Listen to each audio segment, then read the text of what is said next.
One second. Thank you, There Grace. we go.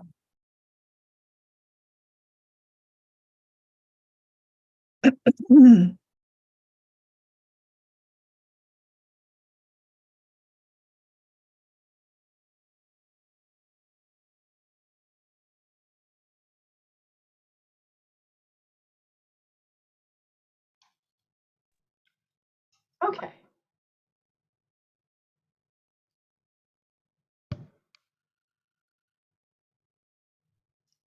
Good morning. The 250th District Court of Travis County is now in session. Honorable Karin Crump presiding. Good morning. Good morning. How are you all? Good. Well, thank you. Good. This is GN 20-001455, Martha Contreras versus Texas Department of Family and Protective Services and Texas Health and Human Services Commission. May I have your announcements, please? Yes. Movement, Jennifer Riggs here for Ms. Contreras. We're ready. Good morning. Thank you. Good morning, Your Honor. Ted Ross, Attorney General's Office for the defendant, and Miss Lauren McGee is going to be arguing, and I think she might still be stuck in the breakout room. She's she's with here. you. You may not be able to see her, but I can. I'm right about Oh, there she is. There she is. Okay. Sorry about that. Go ahead, Lauren. I didn't mean to step on your toe. Oh, no, you're fine. Thank you for stepping in when you thought I wasn't there. Lauren McGee for Texas Department of Family and Protective Services and Texas Health and Human Services Commission. Good morning, Ms. McGee. Not related to my judicial executive assistant, Grace McGee, as far as I know, at least. Are you everybody ready?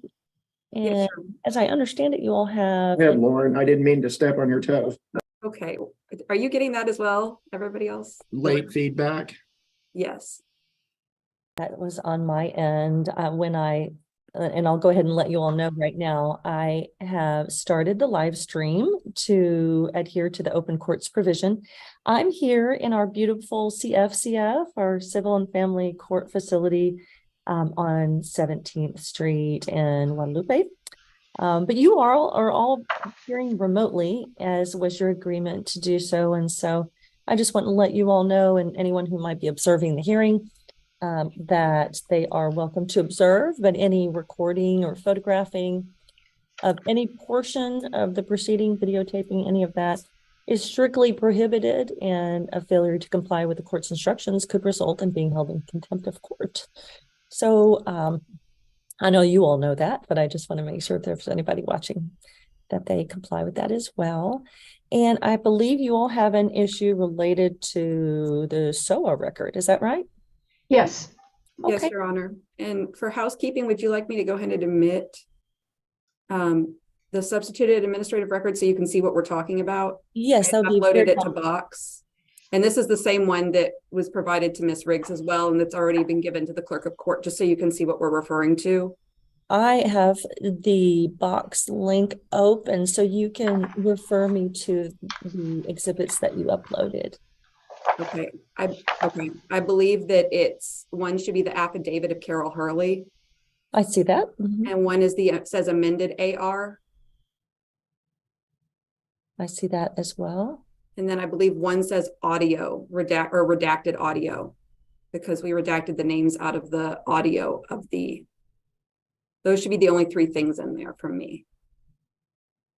Okay, so I have the court's official court reporter here with me, and she could probably describe the concerns better, but I can tell you in looking at this that the numbering may be a little problematic, because in Box it says 3 recording of hearing, and that's an MP3.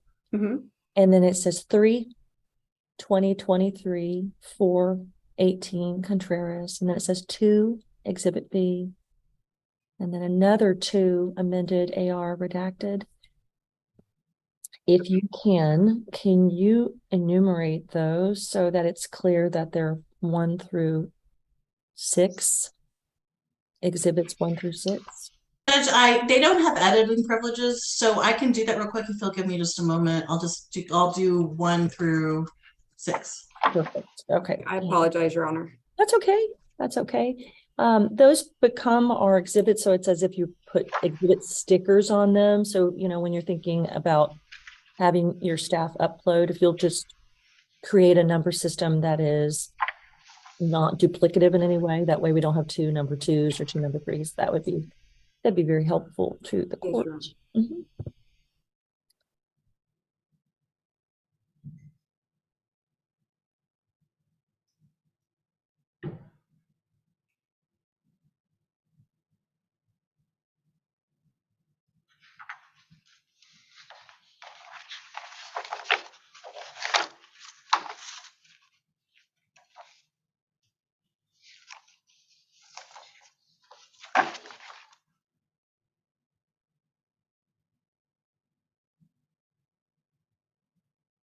Okay, that's completed. So if you refresh, it should now reflect the new titles.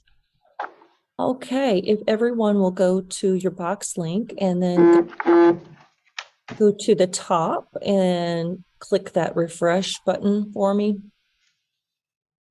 And what I see now is affidavit of Carol Hurley is now Exhibit 1. Exhibit 2 is the Exhibit A from motion pages from transcript and corrected admin record.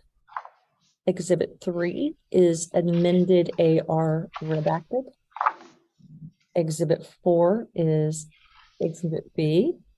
Exhibit 5 is 2023-418 Contreras reply to response to motion to strike portions of Exhibit 3. And Exhibit 6 is the audio recording of the hearing. Okay. Everybody see that? Yes, I see what you're saying. And so the amended AR redacted is the actual administrative record. Okay. That MP3 is the actual audio of the hearing. Okay. And the names have been redacted out of it. And then the affidavit, and I just messaged my legal assistant, it should be the second, Exhibit B is the affidavit of Carol Hurley, which corresponds with the amended administrative record.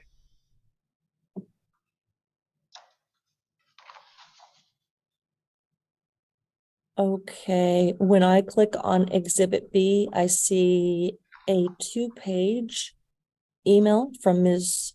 Okay, that is definitely not it. That would be Exhibit A and B, Judge Crump, are my exhibits for the motion for this hearing. Exhibit A should be page 4 of the transcript of the hearing, not the oral, but the actual transcribed transcript. It includes page 7, and then it includes pages 133 through 154 of the corrected administrative record, which have been marked to show what our objections are to the inclusion of those portions in the administrative record. Okay. It includes corrected administrative record pages 161, 176, 191, 202, 223, 243, and 259. This is the exhibit that our motion is about. It's about Exhibit 3 in the pre-filed administrative record that is what we believe the equivalent of the clerk's record. And this whole issue came up because there is no exhibit volume to the reporter's record. I'm sorry. And so we don't know what Exhibit 3 was actually, there are no exhibits that were actually included with the reporter's record. Okay, let me stop you there, Ms. Riggs, because to be clear, when I'm referring to exhibit numbers, I'm referring to this hearing. And it's going to be a little confusing, but when I'm referring to what's in box, these are Travis County District Court 250th exhibit, for hearing on April 19, 2023. So the marker, the markers that have been placed by Ms. Foley, the official court reporter, those are the hearing exhibits as they should be identified for today's hearing. And I understand that you have exhibits from the prior SOA hearing, and we can walk through those. But for the purposes of identification for today, can you use those exhibit numbers as they've now been modified? If you could tell me what those are. We uploaded exhibits A and B. Okay. And I believe that, and so if Ms. Foley can tell me what those have been. Yes, my apologies. I did see the distinction earlier. Exhibit A is exhibit 2 now. And Okay, exhibit B is exhibit 4. is number 4? Yeah, Correct. I see that as well. All right, I believe that means that exhibit 1 is the affidavit of Carol Hurley. That's That cool. is that, along with the amended administrative record redacted and the MP3 go together. That is the full administrative record with the certificate from the agency.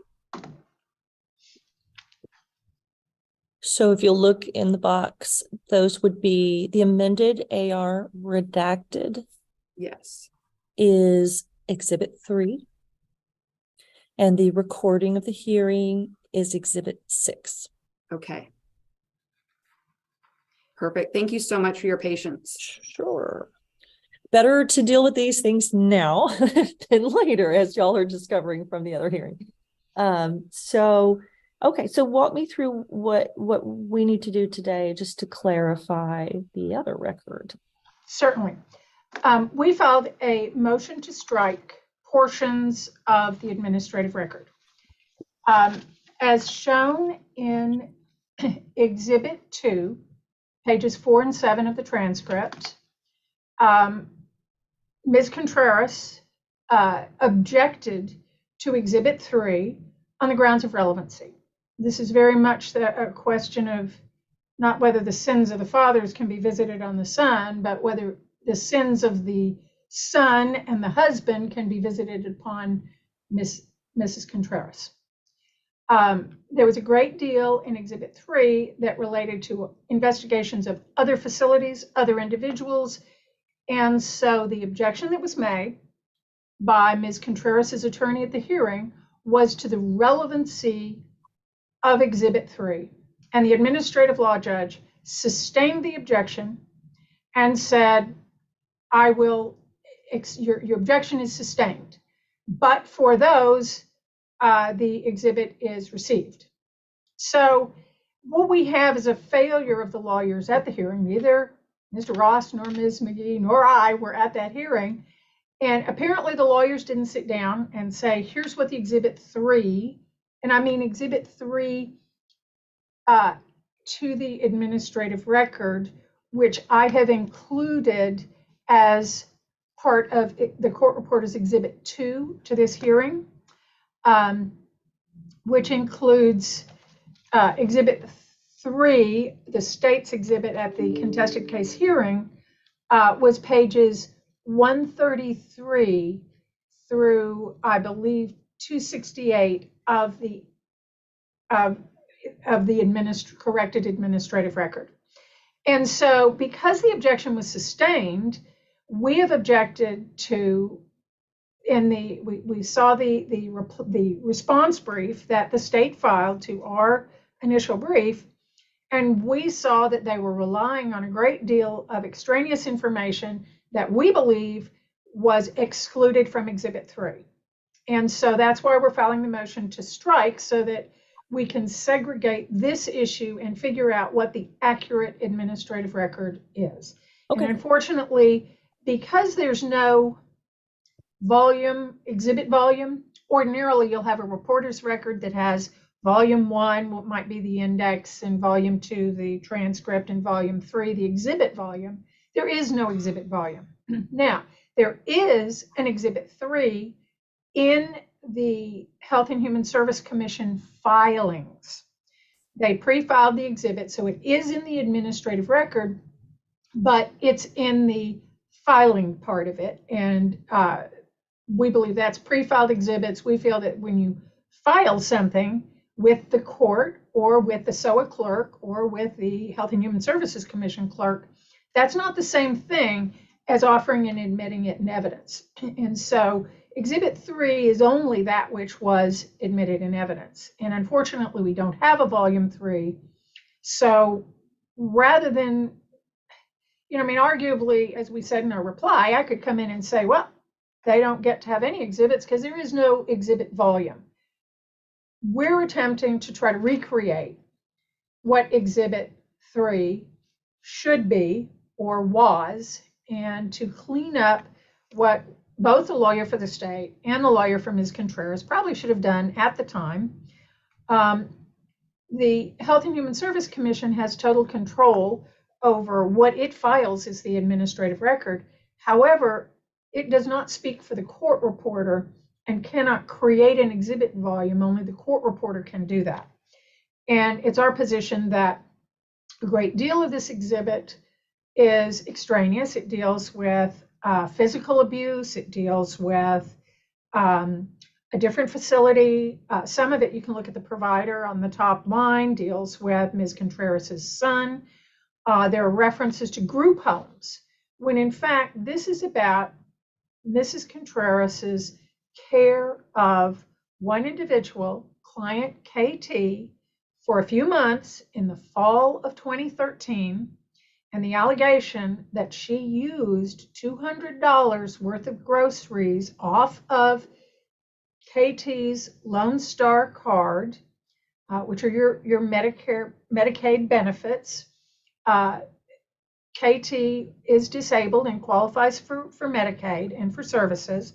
And so the question is whether, the whole question in this case is whether Ms. Contreras should be placed on the Employee Misconduct Registry for financial exploitation and abuse, which requires that you show that she used, or that the state show that she used the money or goods or something of KT's for her personal benefit and gain.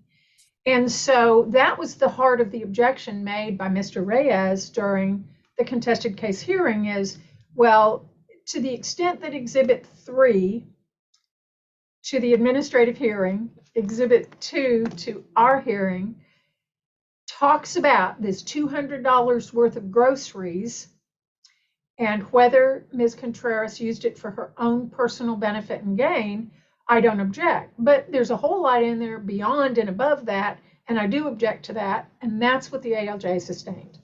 And so what we've done is try our best to go through the exhibit and say, okay, the state is going to argue that if other clients said their food was purchased as a group, their food was commingled, that's relevant. And we have agreed with them that if it's during the same time in the same facility, that that would be relevant, but that there's a whole great deal in specific, anything beyond page 154 that has nothing to do with the groceries or commingling or the use of them for Ms. Contreras' personal benefit and gain.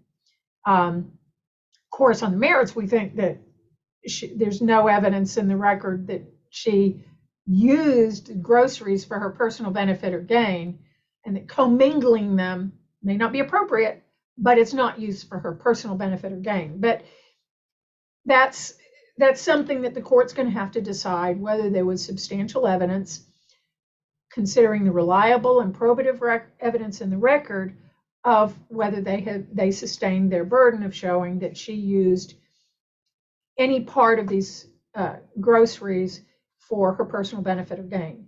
And yes, we've left in a great deal that we probably don't think is truly relevant or probative, but for the purposes of this hearing, the lawyer at the time said that if it relates in any way to the $200 worth of groceries, then I don't object. And so we think that the court should take our marked, and what we've done is simply block it out with an X.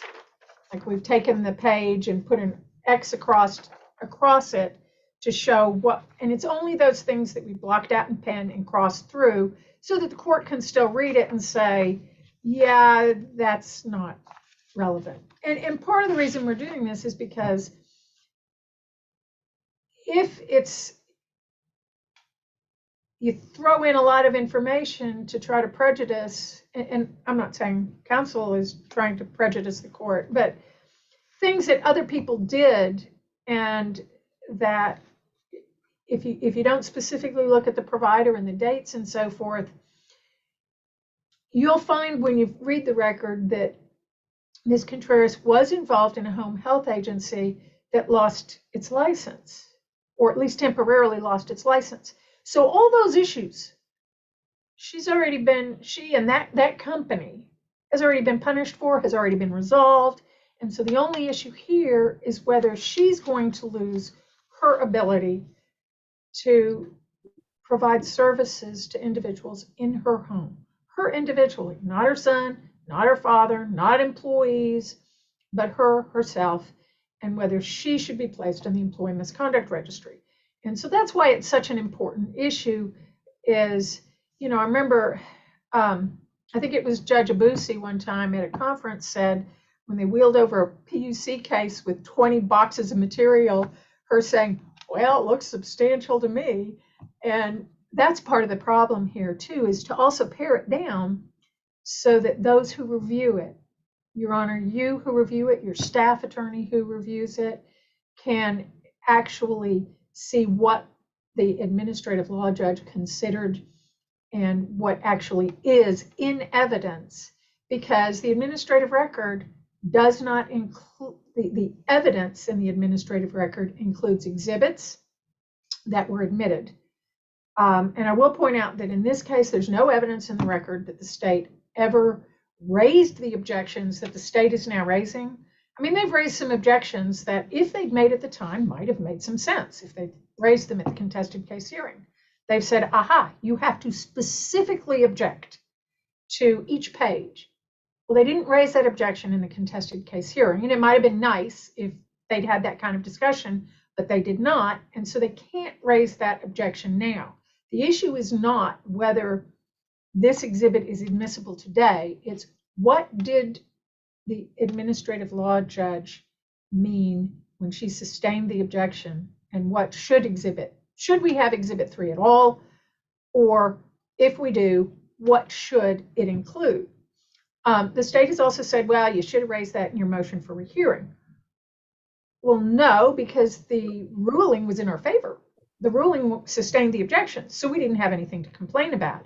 And the first time we knew we had something to complain about it was when the state filed its response brief and relied on many portions of the exhibit 3 that we believe are not relevant at all. And that's when the issue came up.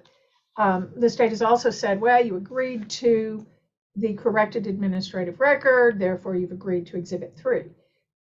We agreed a corrected administrative record should be filed because when we did our initial brief, we saw there were places where KT's name had not been redacted. And we said to opposing counsel, look, just so you know, we want to protect this individual. And so that's what generated the filing of a corrected administrative record. And by agreeing to the filing of a corrected administrative record, we never agreed that exhibit 3 was admitted in evidence in its entirety. If the state had wanted it admitted in its entirety or wanted to preserve that error at the time of the contested case hearing, they should have made an offer of proof of the entire exhibit. And then we would have an offer of proof that was part of the transcript. And of course, we would have an exhibit volume.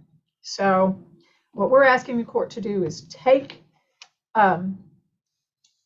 what is now this hearing, exhibit 2, and review the parts we've marked and determine if we're correct that those are the parts that are not relevant to the $200 of groceries and whether Ms. Contreras used those for her personal benefit or gain. Okay, I think I am seeing the redactions as you have presented them. I guess I'll listen, Ms. McGee, to your response. My concern is going to be how else will we do them unless we go one by one to determine whether or not the ALJ's rulings applied. It's going to be, it seems to be, unless you all can agree, a process that has to happen page by page. We'd be happy to have the court thinking of this as if it were a discovery dispute. I think the court would take the exhibit, listen to the arguments of the parties, and make a determination about whether our motion to strike those parts of the exhibit should be granted. So because I parts- haven't had an part- opportunity to listen to the hearing, the audio, tell me if you can, what was the objection that was sustained in terms of? Absolutely.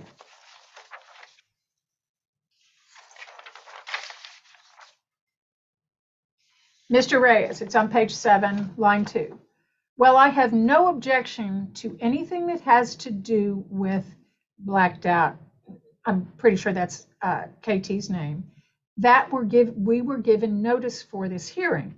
But anything, we're here to talk about $200 in groceries for KT. So I would object to anything else that's not relevant to this hearing.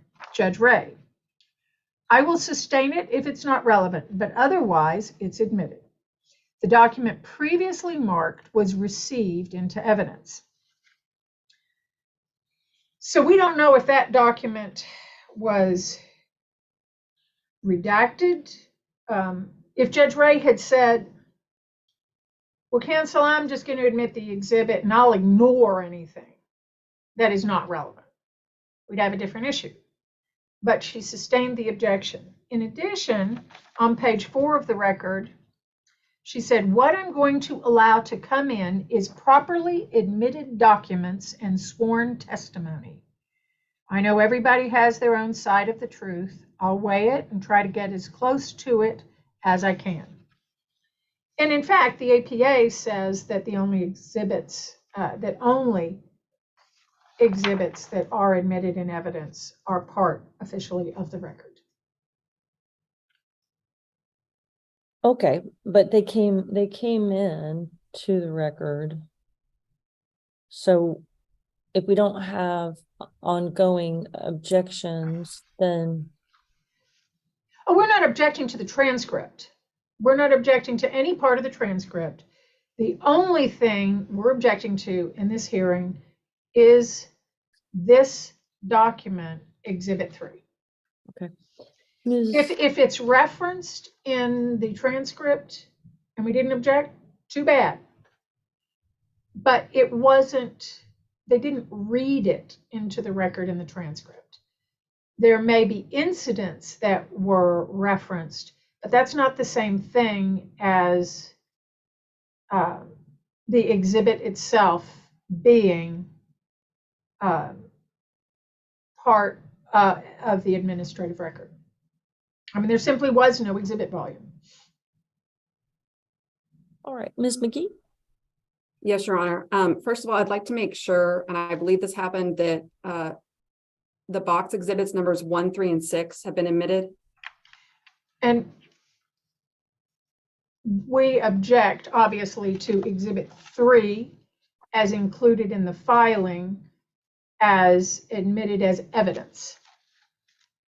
There's a difference between filing the administrative record and accepting. We don't want to waive our objections to Exhibit 3 by agreeing to the admission of this particular corrected administrative record, because we have the objections to Exhibit 3 of that corrected administrative record in specific pages 133 through 268. Okay, so I guess what I would ask of you, Ms. McGee, is it being offered so that the court may make rulings on the issue that's before the court today? Yes, Your Honor. Only? Okay. 1, 3, and 6, exhibits 1, 3, and 6 of today's hearing are admitted for the purpose and the exclusive purpose of the court considering and making a decision on the pending request to modify the SOA record. And let me just look. Any objection to that, Ms. Riggs? For that limited purpose, we have no objection, Your Honor. Thank you. Okay, certainly 1, 3, and 6 are admitted for that purpose and that purpose only.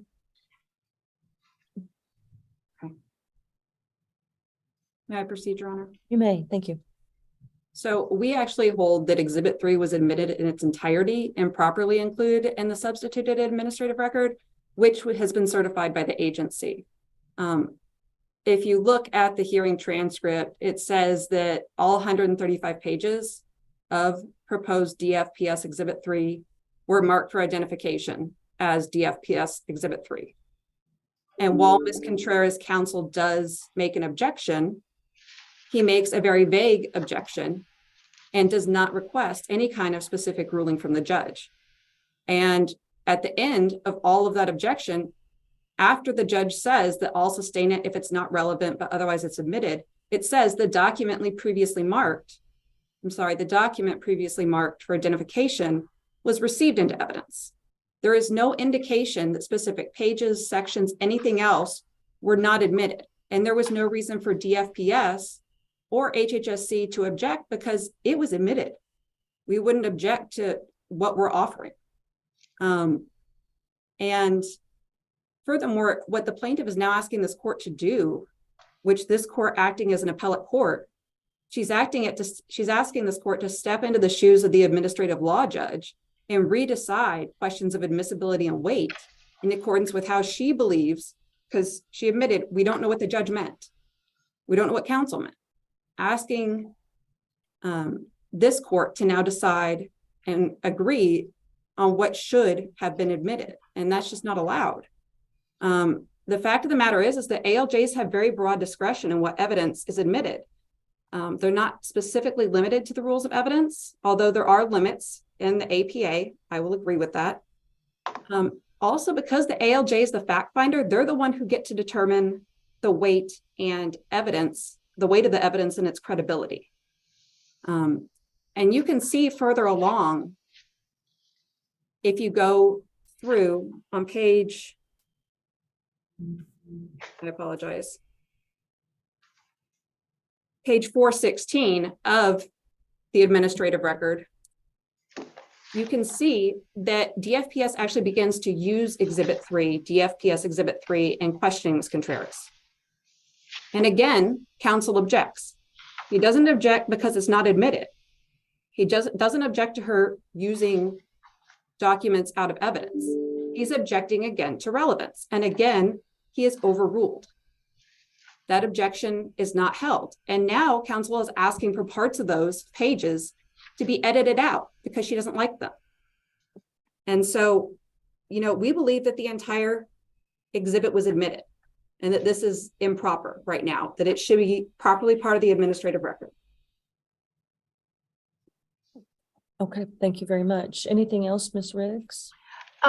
Simply that under Texas Rules of Appellate Procedure, part of the reason we did this way is because the Court of Appeals sent a case back to a court, and under Rule 36, the trial court has the authority to determine what constitutes an accurate copy of the administrative record. And we're not asking this court we agree with counsel that the standard for the administrative law judge is abuse of discretion on whether the judge granted or denied an objection. Here, the judge sustained the objection. Not very well, but we do have the objection sustained, and we don't know whether the parties, it doesn't say they went off the record, but it is something that typically would happen before the creation of the exhibit volume.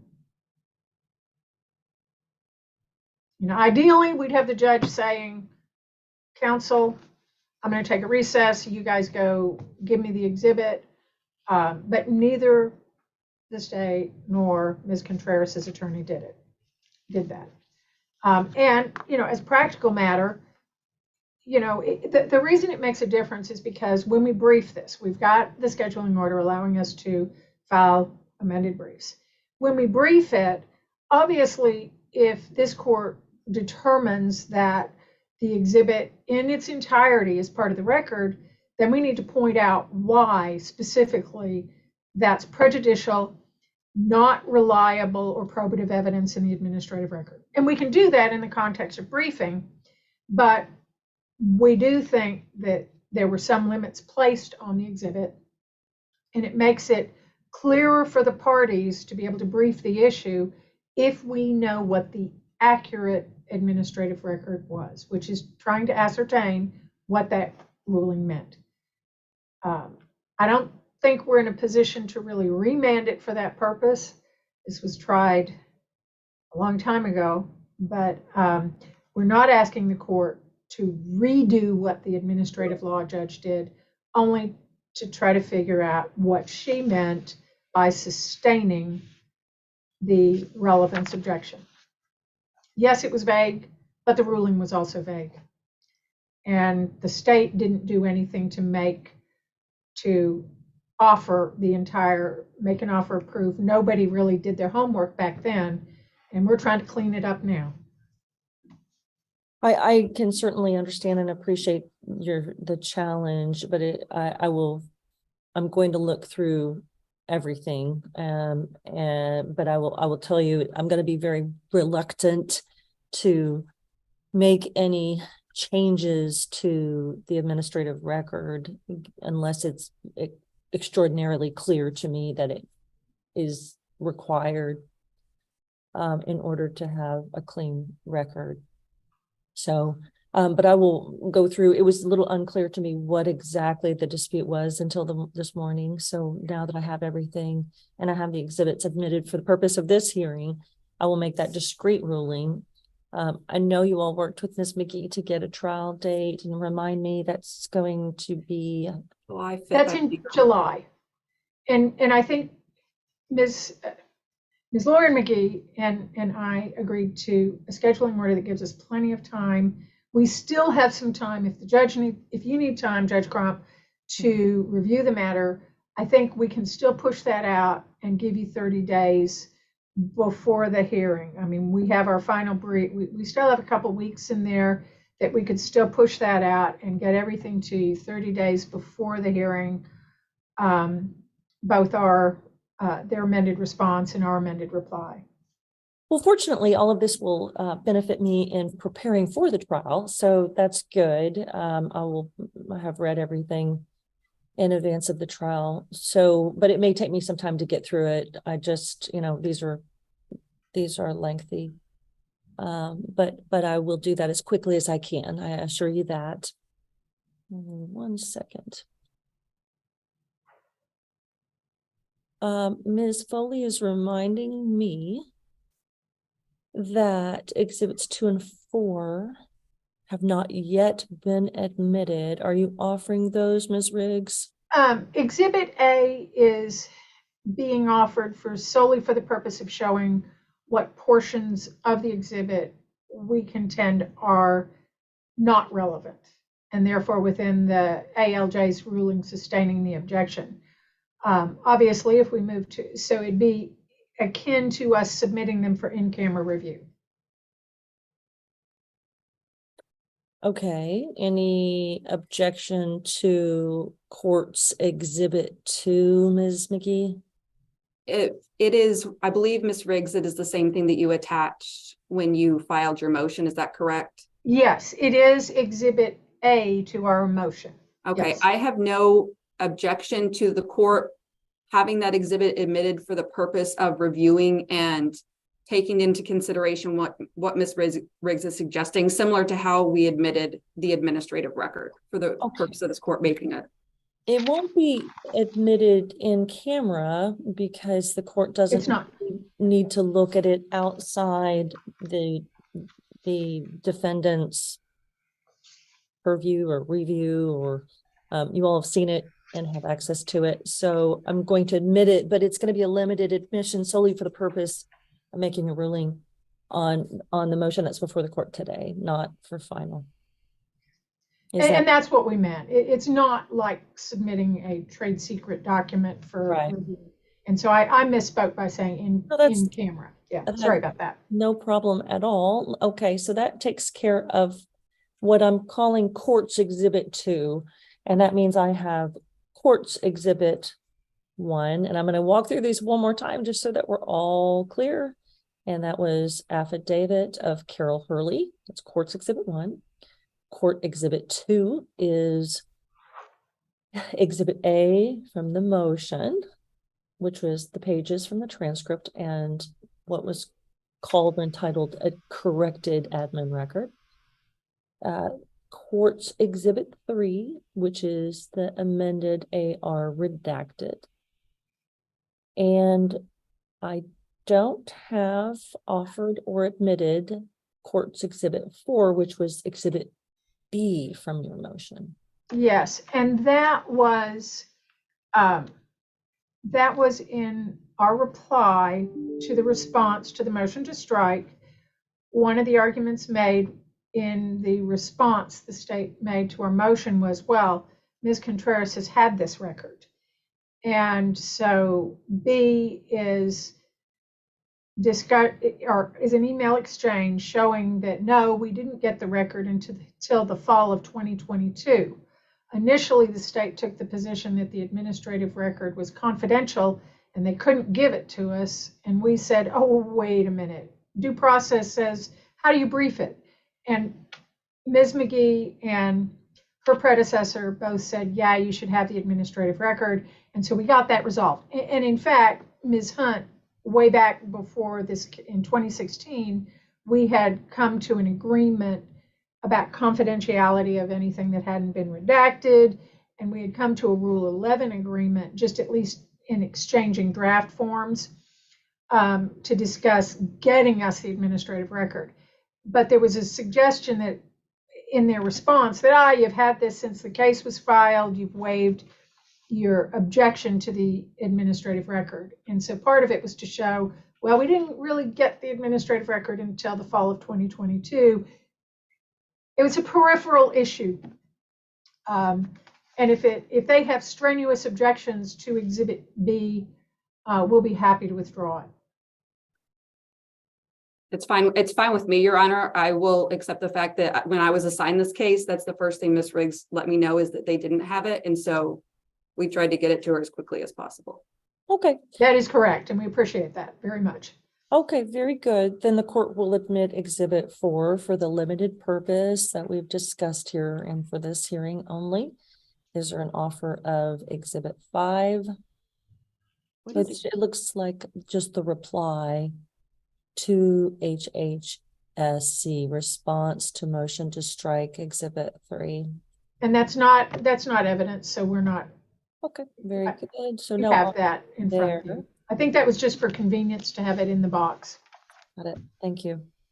Okay, that takes care of all of the exhibits. I believe there was a number 6, Your Honor, which was the MP3. That one was already admitted and Oh, okay, excellent. sure, that one was admitted originally along with 1 and 3. So unless, and I'll take a moment just to check with Ms. Foley, the official court reporter, just to confirm that she has everything she needs in terms of Yes, exhibits. yes, I'm all clear on the exhibits. Thank you. Sure, thank you. Okay, thank you all very much for your arguments today. And as I mentioned, I'll take this under advisement and I will get through all of the exhibits and briefing that I have not yet already reviewed and get your ruling as quickly as possible. So hopefully we can keep that July 5th. I think it's the 5th trial date. Yes. Okay. All right. you, Thank Your you all very much. Have a Thank you, good Your rest Honor. of your week. Absolutely. You too. So we may be excused. You're excused. Have a good one. Thank you. Thank you. Take care.